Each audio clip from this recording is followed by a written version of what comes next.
Salut mon frère, j'espère que tu vas bien. Tu l'as remarqué maintenant, on approche de juillet-août. Les choses vont être exceptionnellement excitantes. Il y aura beaucoup de soleil, beaucoup d'énergie, beaucoup de festivals.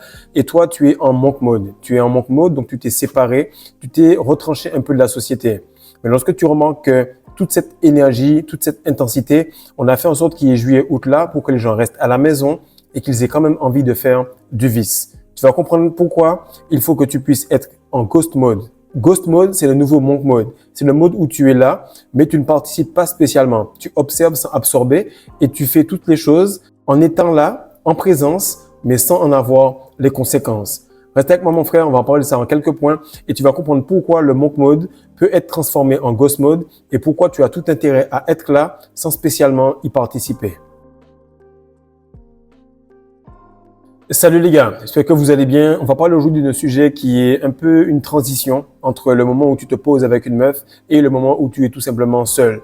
Entre le moment où tu commences à chercher un emploi, où tu as l'emploi et le moment où tu es bon à passer les entrevues. C'est cette transition-là qui fait que tu n'es pas sans emploi parce que tu as de l'intérim, tu as des trucs, tu as des ci, des ça. C'est le moment où tu n'es pas encore avec une meuf parce que de temps en temps, tu vas dans des dates, mais tu es en contact. Et dans ce moment-là, c'est là que tu as tout simplement toute l'information nécessaire pour faire le bon choix, pour aller dans la bonne entreprise, pour te poser avec la bonne meuf, pour aller avec les bons potes. Mais pour cela, il faut que tu aies l'habitude un petit peu d'être en contact avec les gens. Et beaucoup de personnes sont en train de revendiquer le monk mode, pas de problème. S'ils veulent faire leur choix, c'est bien. Certaines personnes ont ce vœu-là de chasteté, de le faire pour la vie et ont ce don-là. D'autres comprennent pas que c'est des fois aussi un niveau de développement sur lequel il faut rester, arriver, maîtriser et dépasser. Donc là, comme je le disais en introduction, on est en juillet-août et beaucoup de personnes sont en vacances. Donc, on va te mettre en vacances au moment où la Terre a le plus d'énergie, au moment où il y a le plus de chaleur, au moment où il y a le plus de phéromones, d'hormones.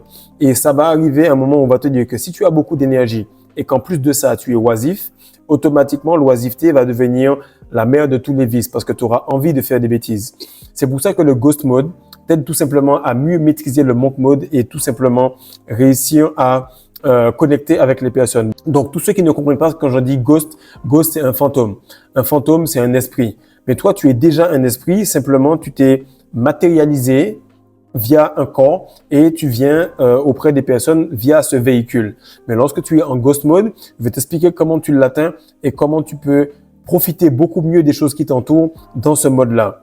Donc là, ce que j'ai remarqué, c'est que chaque fois quand je suis au Sénégal, ça va faire bientôt 5 ans que je suis ici, eh ben, je remarque que lorsque les pluies commencent, c'est là que pour moi, c'est l'apogée. C'est là que je vois qu'il y a beaucoup de verdure, c'est là que les animaux se reproduisent, c'est là qu'il y a vraiment cette maximisation en termes d'énergie.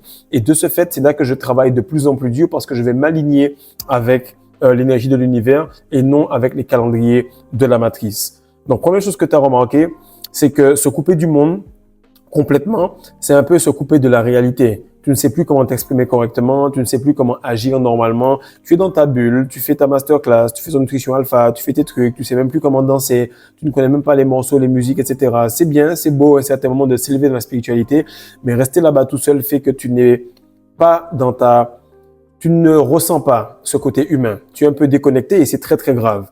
Qu'est-ce qui arrive à ce moment? C'est que les gars viennent en coaching et me disent, franchement, t'as raison, mon mode c'était cool, mais je sens qu'il me manque quelque chose. Avant qu'il te manque réellement cette présence féminine, il te manque la camaraderie. Il te manque le fait d'être avec des potes, le fait de rigoler, le fait de voir quelqu'un et de ressentir cette énergie qui clique entre vos deux yeux. Et lorsque tu vois cela, tu te dis, merde, si je me coupe du monde, je me coupe d'une information cruciale. Et cette information va manquer au moment où je vais devoir me développer. Ça, c'est le premier point. Deuxième chose, c'est que lorsque vous regardez la plupart des personnes qui ont foulé cette terre et qui ont accompli de grandes choses, ils n'étaient pas en monk mode, ils étaient en ghost mode. Tu vas prendre par exemple le film de Michael Jackson, tu vas prendre le film de Mike Tyson, tu vas prendre Rocky par exemple, peu importe. Ces gars-là performaient à très haut niveau, ils étaient en train de garder leur semence, mais la semence, il n'y a pas de souci. Simplement, ils connectent avec les gens. Donc, ta semence, tu n'es pas obligé de la perdre à chaque fois que tu vois une femme. Donc, tu n'es pas obligé non plus de te séparer chaque fois que tu vois une femme. Troisième point, c'est que lorsque tu es tout simplement dans ce mode-là, tu es à côté des gens, ils ressentent ta présence, mais en réalité, tu es beaucoup plus esprit qu'humain. Et c'est là que tu vois que ton aura fait que certaines personnes que tu voyais au début de ta rétention, tu ne les vois plus. Certaines voitures que tu ne voyais pas, maintenant tu les vois parce qu'elles sont plus luxueuses, elles sont plus à ton niveau de vibration. Donc pour cela, tu vas commencer à entrer dans cette transition lorsque tu te dis, je suis pas bon pour être avec quelqu'un encore, mais je suis plus non plus aussi indiscipliné où dès que je sors, automatiquement, j'ai fait des conneries. Le monk mode est un état un peu prisonnier où tu vas rester au début, mais tu vas pas perdurer ni durer là-bas. Quatrième point, c'est que être en ghost mode, c'est pouvoir observer les choses sans absorber. Être en ghost mode, c'est l'essence. C'est te dire, voilà, je vais tout simplement observer mes émotions, mais ne pas faire en sorte qu'elles puissent me faire boire ces verres d'alcool. Je vais observer la femme, danser avec elle, rigoler, mais ne pas aller plus loin et m'aventurer à des choses beaucoup plus poussées. Observez bien un peu le style de personnes qui vont venir en commentaire et dire « Ouais, mais le Brahmacharya, si, ça, c'est cool, c'est beau, c'est bien. Si c'est ton chemin, ça veut dire que c'est pas la chaîne qui est faite pour toi. » Moi, ici, je développe des gars qui veulent tout simplement se poser avec une femme, deux femmes, avoir plusieurs enfants, avoir une entreprise, avoir une vie d'abondance. Il n'y a aucune différence entre un gars qui se sépare du monde ou un gars qui va directement vers des personnes du même sexe parce qu'il ne produit rien. Il ne produit rien. Donc, lorsque tu comprends cela, tu vois que tu peux observer les choses sans y prendre part. Tu peux ressentir les émotions sans perdre ton énergie. Et lorsque tu as l'émotion dans ta tête et qu'à la fin, elle finit en une éjaculation sur ton drap, c'est parce que tu as relapse sur tous les chakras. Non. Lorsque tu es en ghost mode, tu peux observer et ça reste dans l'observation et ça reste au niveau des chakras visuels. Tu n'es pas tout simplement en train de le faire descendre, le ressentir, le visualiser, devoir le faire et puis après regretter. Non. Tu as un niveau de discipline où lorsque cette énergie, elle descend, tu arrives à la bloquer à un certain point. Justement, sur Patreon, j'explique exactement comment faire les orgasmes secs, comment tu peux ressentir cette énergie-là, ressentir le truc, mais ne pas faire en sorte que cette perte d'énergie puisse se transformer en ce fameux liquide. Cinquième point, c'est que tu vois les patterns des gens sans spécialement leur révéler que tu les as vus. Et ça, c'est quelque chose de très, très important. Quelque chose que je suis en train de continuer à bosser dessus, c'est que je vois que, par exemple, tu m'appelles à chaque fois lorsque tu as besoin de quelque chose. Je vais pas te le faire remarquer parce que je veux que tu continues à rester dans ce mood-là, mais je vais ajuster mon comportement. Et c'est là que tu vois que beaucoup de choses peuvent être apprises lorsqu'on est tout simplement en train de voir quelque chose. Ça, c'est 50% de l'intelligence, mais ne pas le divulguer, c'est encore les 50% restants. Mais ne pas se séparer, c'est vraiment le moment où tu vois le mécanisme de toi-même en train de voir les gens également.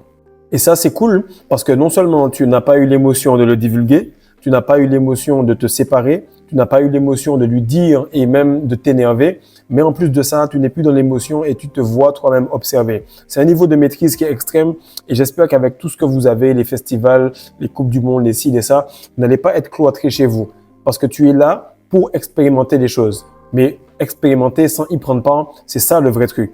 Beaucoup trop de personnes pensent que noir c'est mal, blanc c'est bien. Non, le bien et le mal sont circonstanciels. Tu peux faire quelque chose de bien, soi-disant, et que ça cause des problèmes à quelqu'un de proche de toi. Ou tu peux faire du sale et que ça cause des problèmes à quelqu'un qui est contre toi. Et du coup, ça se transforme en bien. Donc, le bien ou le mal, c'est circonstanciel et il faut faire attention à cela. Le monk mode, c'est circonstanciel. Le ghost mode, c'est circonstanciel. La monogamie, à certains moments, c'est circonstanciel. Chaque fois, c'est à un certain point. Et quand tu continues à rester sur un développement et que tu t'arrêtes là-dessus, automatiquement, tu vois plus que c'est circonstanciel. Ça devient un résultat, un arrêt de développement et quelqu'un qui ne veut plus avancer réellement. Et ce que je veux te faire comprendre par rapport à cela, c'est que la meuf que tu veux, actuellement, elle est en ghost mode. Actuellement aussi, elle est en ghost mode. Tu sais à quelle heure elle va au gym? Elle y va le matin. Elle y va les dimanches matins. Elle y va quand il n'y a pas trop de monde. Et lorsque vous vous rencontrez, vous vous regardez, elle sait automatiquement que tu es le genre de gars qui ne va pas venir l'aborder. Parce que vous êtes tous les deux et qu'elle peut ressentir ton essence, ta discipline et ton ghost mode, pas ton monk mode. Donc, mon frère, lorsque tu vois cela, tu te dis, elle, si je n'allais pas au gym, si je m'entraînais simplement à la maison ou dans les bois, j'allais jamais la rencontrer. Parce que aussi forte qu'elle soit, aussi spirituelle qu'elle soit, elle ne peut pas venir te chercher chez toi, sous ton canapé, pour te déloger de ton monk mode. Donc, tu dois comprendre, mon frère, qu'elle pourra apprécier ton énergie lorsque tu vas être à côté d'elle sans te laisser absorber. Beaucoup de gars sont en friend zone parce que la meuf sait qu'elle est en capacité de les courber, alors que c'est elle qui doit se courber. Beaucoup d'autres gars sont en monk mode parce qu'ils savent que s'ils vont vers la meuf, ils vont automatiquement se laisser vider. Lorsqu'ils sont également dans une situation où la femme peut les énerver, les agacer ou les faire manger, cette femme sait intrinsèquement que ce gars-là, elle ne peut pas lui faire confiance parce qu'il était censé être là sans absorber, rester en érection sans spécialement se courber vers ce que la femme dit. Lorsque tu contrôles tout, que tu fais masterclass, nutrition et que tu as toutes les habitudes qu'on a sur le Patreon, automatiquement la femme sait qu'elle peut lâcher prise. Et qu'est-ce qu'il y a de mieux que de voir un homme discipliné à l'intérieur d'une boîte, à l'intérieur d'une soirée, à l'intérieur de quelque chose qui soit soi-disant mauvais, mais que lui réussit à rester dans ses principes. C'est à ce moment-là que tu verras qu'elle aussi, elle était là, mais qu'elle n'a pas fait les mêmes bêtises que ses copines ou les mêmes bêtises que les personnes. Souvent, les parents qui sont de bons parents sont des personnes qui étaient des potes à côté et qui ne faisaient pas les conneries, mais qui avaient quand même les histoires à te raconter parce qu'ils avaient l'expérience sans spécialement perdre leur essence. Donc, mon frère, comme il est écrit, ne donne pas ta vigueur à la femme, ne donne pas ton esprit à la matrice, ne donne pas ton espoir à l'imam ou bien au pasteur. Ne mets pas toute ton énergie et ton espoir dans la chose qui est extérieure à toi. Mais observe, analyse, n'absorbe pas, reste en érection et surtout, fais en sorte que tu puisses rester à côté dans ton essence, mais que tu ne puisses pas perdre ton essence là-bas. À ce moment-là, tu comprendras que c'est comme le yin et le yang, un peu de noir dans le blanc, un peu de blanc dans le noir et vice-versa, mais que le game est circonstanciel, le game est silencieux, le game est spirituel. Le game, ce n'est pas le monk mode, le game, c'est le ghost mode. Donc, partage ça, mon frère, like, abonne-toi, envoie ça à un pote qui actuellement est retranché chez lui comme un prisonnier ou à un pote qui est tout simplement en train de faire des cycles parce que chaque fois qu'il ressort, il perd son essence. Dis-lui que vous allez profiter de l'été comme des gars disciplinés qui sont là et qui observent sans absorber. Peace.